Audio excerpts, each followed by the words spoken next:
可是灵神大人，那祖武界宗的主城需要钥匙才能开启。楚风说出了钥匙碎片的事，但旋即又问道：莫非还有别的方法可以进入？你这小子跑本神这里捡便宜来了，哪有这种好事？灵神看出了楚风的心思，不由道：你想得到那传承，自然还是要靠你自己。灵神伸出手指放在了楚风的额头处，本神的3界神谋可以继续再借你一阵子。你若是能够拿到血脉天河的钥匙碎片，身上便有了3道碎片。本神觉得你可以去祖武界宗主城试试，也许3道便能开启呢。若真的不行，再另寻他法。当然，若是你现在除了祖武界宗的传承外，还有能够在结界之术方面可以让你快速增进的其他方法或可能，本神也会支持。灵神话罢，将手指收回。而楚风能够感觉到，原本随着时间流逝，3界神谋的力量已经下滑许多，但现在又变得很强。那晚辈去血脉天河一趟。楚风说道。祖武界宗主城内的传承到底如何，楚风也不知晓，但灵神这种人物都特意说出了这个传承，楚风便觉得这个传承定然非常可靠。不管怎么样，都要试一试。毕竟楚风现在还要留在8道天河，本身就是为了这8道天河内的传承。于是楚风直接踏入了前往血脉天河的传送门。而楚风走后，灵神则是直接来到了妖神所在的地方。灵神之前便将3界神谋借给楚风，哪怕太古坟冢封闭，他也能够通过楚风的眼睛看到楚风的所见，但妖神则是看不到。所以灵神来这里，先将太古坟冢的事情告诉了妖神。妖神，你怎么看？灵神道。灵神所指是楚风。妖神问。楚风目前的所作所为，我们确实没有走眼，但本神所指是太古坟冢。灵神道。不简单啊，太不简单了。那么多的坟墓，不知道埋藏了多少太古时期的人物。只说那7个传承，就没有一个是简单的人物，那可都是太古时期名声赫赫的存在。但远古时期根本没有他们的身影，本神还以为他们早就死翘翘了，不成想在这个时代竟然出现了。妖神感叹。妖神也觉得，不只是那幽魂仙子，其他6位也还在世。灵神问。幽魂仙子既还活着的话，其他6位应当也还活着。妖神叹道。也不知他们的力量还残存多少，若是巅峰之时，他们7人联手是能够影响当今修武界走向的。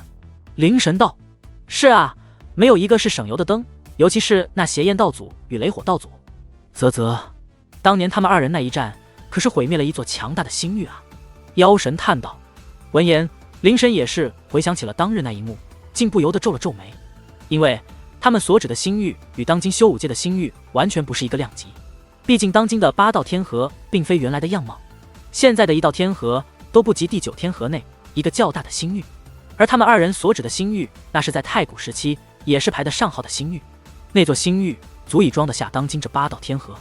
换而言之，那一战相当于是彻底毁灭了当今的8道天河。不过也不必担心，先不说邪焰道祖与雷火道祖当年那一战，2者皆是身负重创，自此音讯全无，世人便皆觉得他们死了。只说其余几位，当年哪个消失前没有负伤呢？就算负伤这些不谈，只说武者寿命能跨越太古远古存活至今已是奇迹，就算还活着，也必然是风中残烛。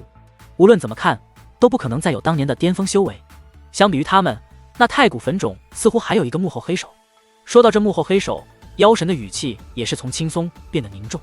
妖神也觉得太古坟冢并非那7位掌控，而是另有其人。灵神问，因为他也这样觉得。并且这种直觉很强，此人找到了当今修武界最强的天才，给予传承，是真的要找接班人，还是另有目的？妖神若有所思。我刚刚想感受一下楚风额头上的符咒印记，但只能感受到那符咒印记融于楚风灵魂，无法消除，除此之外便什么都感受不到。对方的手段很强。灵神道。灵神，你觉得这个人也是太古时期的吗？在太古时期能凌驾于那7位之上的可是不多，会是我们认识的吗？妖神问。无论太古还是远古，能做到这一步的都是极其了得之人，若是熟人才麻烦。灵神道。是啊，罢了，与你我无关，况且咱们也做不了什么。妖神道。见妖神如此，灵神也不再探讨此事，只是那美丽无比的3界神谋之中却多出了一抹愁容。楚风来到血脉天河，之前记载祖武界宗遗迹所在的地方，只是那里已化作了一座深邃山谷，怎么看起来不像消失了，像是有人把那祖武界宗的遗迹给搬走了。是淡淡的声音。淡淡，你没事了？淡淡的声音响起，楚风赶忙将意识投射到界灵空间，听淡淡的声音，便能感觉到淡淡的状态很不错。而这一看，果然面色红润，何止没事了？淡淡说话间，气息释放，那是八品真神的气息。八品真神，感受到淡淡的气息，楚风也是面色大喜。八品真神，只差2重境界便可入天神，而凭借淡淡的战力，若是踏入天神，那楚风怕是真的能在这8道天河横着走了。还真别说，这天剑圣功确实是不简单，连本女王之前也是低估了他们的本源。本来本女王就只是当做疗伤来用的，修为应该不会有提升才是，但没想到不仅伤势痊愈，修为也还是提升了，而且提升了这么多。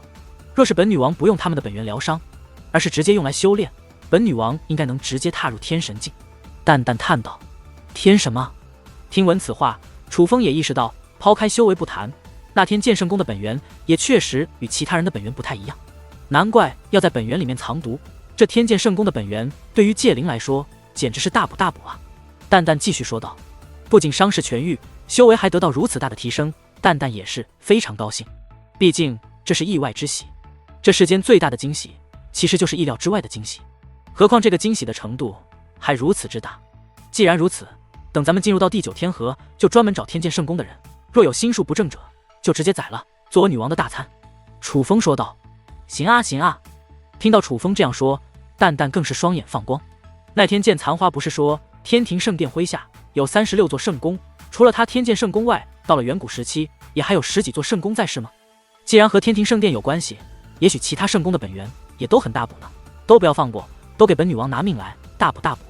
淡淡显得格外兴奋，因为他其实与楚风差不多，虽能炼化常人所不能炼化之物，可想提升修为，对资源的需求也远非其他人可比。淡淡还是第一次品尝到如此强大的本源，自然是喜欢。行，进了第9道天河，就挑那天庭圣殿麾下的人抓。楚风道：“好呀好呀。”见楚风同意，淡淡更显兴奋，但忽然小脸凝重起来。不对啊，楚风，你怎么没提升呢？你不是说天剑圣宫留下了一些资源吗？是资源不够吗？距离突破到7品真神是差了一些，但问题不大，我自己修炼也能弥补。不过相比于天神，我现在更渴望踏入天龙。楚风道：“我知道，本女王疗伤的时候听到你与灵神的对话了。好了好了，你快用3界神眸好好观察一下，看看能不能找到线索，赶快找到那遗迹，拿到钥匙碎片。”淡淡说道。楚风也是将意识投射回本体，仔细观察了起来。楚风先用天眼观察，还真的发现了线索，那是狱宗的气息，虽然有意抹除过，可还是有着些许残留。之后楚风又捏动法诀，短暂的使用了3界神眸。3界神眸之下，狱宗气息残留的痕迹更重，可能是狱宗。楚风对淡淡道：“狱宗吗？但他们为何要对祖武界宗的遗迹出手呢？”淡淡问道。而楚风也在想这个问题，毕竟狱宗之人大多是修武者，对界灵师的遗迹应该没兴趣才是。可忽然楚风将目光投向远处，有一辆马车自远处行驶了过来。马车简陋，上面只装了一个大木桶，而驾驶马车的是一个少年。少年长相平凡，皮肤黝黑，但却笑容灿烂，十分阳光，一看就是那种对世间充满热爱的人。楚风，那小鬼怎么了？淡淡不解楚风的目光为何落在这个少年身上，因为怎么看这个少年都非常普通，不仅是长得普通，修为更是很弱，家庭估计更普通，也许都不是普通，而是贫穷。这里又不是下界，还有驾着马车赶路的实属少见。虽然那马也并非寻常的马匹，但也是较为贫穷之人才会用的。他的体内有狱宗的气息。楚风说道。哦，莫非他体内有玉婴？淡淡问。不清楚，但感觉不像是玉婴，这种气息有些诡异。楚风摇了摇头，但却继续观察着那少年。这里原本少有人来，因为祖武界宗的遗迹是出了名的凶险，就连7界圣府也有不少人死在了这座遗迹面前，就别说是其他人了。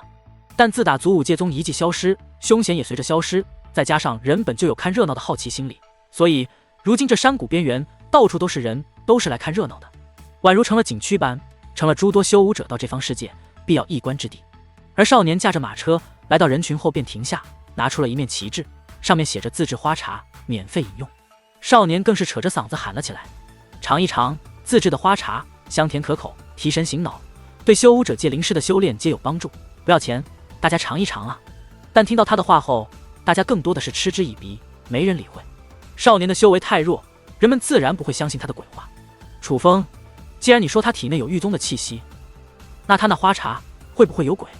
莫非是狱宗的妖童出来坑害人了？淡淡问道。我去看看。